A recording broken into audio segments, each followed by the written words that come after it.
बड़ा अच्छा लगता है ये रविवार का कार्यक्रम और इसको बहुत मिस करते हैं। वहां पे चूंकि सुविधा है हमारे पास, हमने अपने भाइयों से कहा भी था कि हमें लाइव टेलीकास्टिंग वेबकास्टिंग के जरिए अपने मित्रों से रूबरू करवाएं, लेकिन खैर तकनीकी कारण से नहीं हो पाया। लेकिन मैं लाइव प्रोग्राम हर संडे को वहां पे समय से 8 बजे से उसको देखता हूं तो लगता है कि पास में ही है, पटना में। 2-3 बातें कहनी है। अभी अपने भाई आपसे बता रहे थे शिक्षा समाधान नहीं है। अभी जिस संस्थान में मेरा रहना हो रहा है वहां से निकलने वाले सब प्रोफेसर बनते हैं, क्योंकि वहां पढ़ाई ही होती है एमए के लेवल से, एमए, एमफिल, पीएचडी, यही 3 डिसिप्लिन में वहां पे पढ़ाई होती है, अलग अलग पाठ्यक्रम हैं। तो वहां से जो निकलते हैं वो प्राध्यापक बनते हैं और प्राध्यापक आपको पढ़ाएंगे history, civics, pol science, sociology, physics, chemistry, biology, जो भी हो, सबके प्रोफेसर की ट्रेनिंग होती है वहां पे। अभी उनके साथ रहने का बहुत बढ़िया मौका मिल रहा है, एक साथ ही छात्रावास है। तो जो बता रहे थे बार बार आपको कि शिक्षा शायद सब कुछ का समाधान नहीं है, तो इसको बहुत करीब से देखने का मौका भी मिलता है, बहुत करीब से। 2-3 प्रसंग है जो हम आपके लिए खास तौर से बहुत दिन से संजोए थे, मौका नहीं मिला था। एक बात, पहला तो ये कि आपको जो अवसर मिला है, अवसर को मत गवाए। कुछ आदमी 3 तरह के होते हैं। पहला, एक तो वो होता है जो भविष्य के सपने को लेकर के दिन भर ख्याली पुलाव पकाता है, अच्छा आने वाले समय में ये होगा, ये होगा, ये होगा। पहला इंसान जो दिन रात सपना देखता है, दिन में भी सपने देखता है। दूसरा वो होता है जो अपने अतीत को याद करके खोया रहता है। अरे हमारे दादाजी तो ऐसे थे, हमारे बाबूजी शायद सस्पेंड नहीं होते तो हम ये होते, हमारे बाबूजी जॉब में होते तो हम ये होते। मतलब एक अतीत को कोसता रहता है, अतीत को लेकर के। और एक तीसरा इंसान होता है जो वर्तमान में जीता है, जो वर्तमान में जीता है, जो है जैसी परिस्थितियां हैं उसके अनुसार अपने मन, वृत्ति और आचरण को ढाल करके उसका आनंद लेता है। तो ये 3 तरह के लोग हैं। अब आपको तय करना है, अब आप अभी जज कर लें कि आप किस कैटेगरी में हैं। आप अतीत को लेकर के बहुत खुशफहमी पाल रखे हैं या भविष्य के सपने बुन रहे हैं। सपना देखना अच्छी बात नहीं है, लेकिन ख्याली पुलाव पकाना, ये हो जाएगा तो ऐसे होगा, ये हो जाएगा तो ऐसे होगा, और भविष्य और अतीत को लेकर के वर्तमान को चौपट कर दें।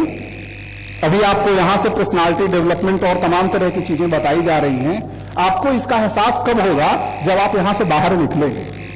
जब आप यहां से बाहर निकलेंगे, हताशा निराशा का दौर मिलेगा आपको, तमाम निराश लोग आपके आसपास मिलेंगे, आप तैयारी कर रहे होंगे, निकलेंगी 4-5 सीटें। बहुत हाई लेवल पर जब रिक्तियां आती हैं, वैकेंसीज आती है, तो बहुत सीटें नहीं होती हैं, 3-4-5 सीटें होती हैं ऑल इंडिया के लेवल पे। आपका मित्र कहेगा क्या, अरे यार 4 सीटें हैं, एकरा में कहां जुगाड़ लगा रहे हो, कोई गुंजाइश नहीं है।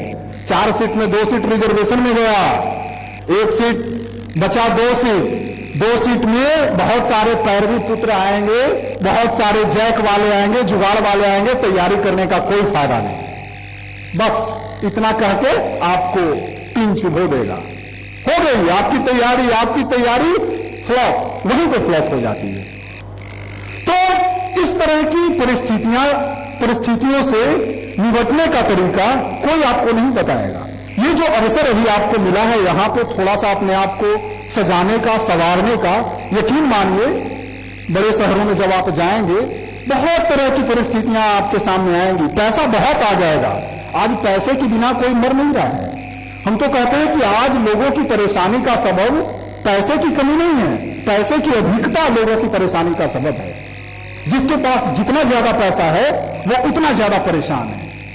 अभी आपको लग रहा होगा हम बेकार हैं, बेरोजगार हैं, कोई अच्छी सी नौकरी मिल जाए 10, 20, 50 हजार रुपए की, जिंदगी बड़े सुकून में बीतेगी।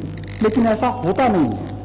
आपने नहीं देखा है, हमने बहुत सारे लोगों को देखा है, बहुत सारे आईएएस ऑफिसर्स, आईपीएस ऑफिसर्स, बहुत सारे ऐसे हैं, रात को नींद नहीं आ रही है, दिन का चैन खराब है, लगातार 35-40 जाते जाते अटैक आ चुका है, परेशान है, घर में पत्नी से डिवोर्स पिटीशन कोर्ट में दाखिल हो गया है, वो अधिकारी किस लेवल का है? तो पटना में किसी डिपार्टमेंट का प्रिंसिपल सेक्रेटरी है। क्या हो रहा है भाई? आईएएस ऑफिसर है, वाइफ बहुत गस्टेड ऑफिसर है, वो भी गस्टेड ऑफिसर है। तो दो लोगों के बीच का सामंजस्य जो आदमी नहीं बना पा रहा है, क्या आपको लगता है कि यहां पे शिक्षा उसके लिए बाधक बनेगी? वो तो बहुत इंटेलेक्चुअल आईएएस आईपीएस कौन बनना नहीं चाहता है। ये एक उदाहरण के तौर पर है जहां पे एक पारिवारिक विखंडन की स्थिति बन रही है। इसको कौन जोड़ सकता है? शिक्षा तो बहुत हासिल कर ली, बहुत बढ़िया शिक्षा हासिल कर रहे हैं, पैसा भी बहुत है, लेकिन ये सामंजस्य कौन बिठाएगा, कौन स्थापित करेगा? हम आप शायद इस पर अभी सोचना भी शुरू नहीं करते हैं या करना भी नहीं चाहते हैं। तो पहली बात आपसे अपील के तौर पर यह करनी थी कि आप अपने वर्तमान को जिए। अभी जो आपकी चुनौतियां हैं, अभी जो आपके सामने चैलेंजेस हैं, उसके मुकाबले की तैयारी आपको करनी होगी। यहां पे जो भी बातें बताई जाती है, आप यकीन मानिए, हो सकता है कि आपकी तर्क बुद्धि कुछ अधिक काम करती हो और आप इसमें कुछ अतिरिक्त बुद्धि लगा रहे हो कि क्या एक ही बात बार बार घुमा फिरा करके सब वही बातें, साधना, स्वाध्याय, संयम और सेवा। लेकिन आपको बता दें, शुरू से अब तक आप लगभग सारे लोग ग्रेजुएशन के आसपास के लोग होंगे ही, तो लगभग 15 साल की पढ़ाई हम लोगों ने की है लगातार। 15 साल की पढ़ाई में आपने अब तक क्या पाया, क्या खोया, मूल्यांकन किया? 15 साल से आप लगातार पढ़ रहे हैं, अब तक आपने समाज के लिए क्या किया? आपके हाथ में अब तक क्या आया है कुछ ऐसा कि जिसको आप कह सकें कि हम अब कुछ देने की स्थिति में हैं, हमने कुछ अर्जित किया है?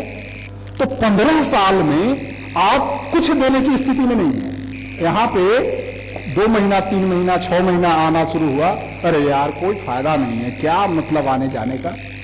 तो ये जो शॉर्टकट हम ढूंढते हैं सक्सेस का, तो मेरे मित्र, सफलता का कोई शॉर्टकट नहीं होता है, कोई शॉर्टकट नहीं होता है। 15 साल में आप पढ़े तो आपके पास उपलब्धि है कि इंटरमीडिएट पास है, बीए पास है।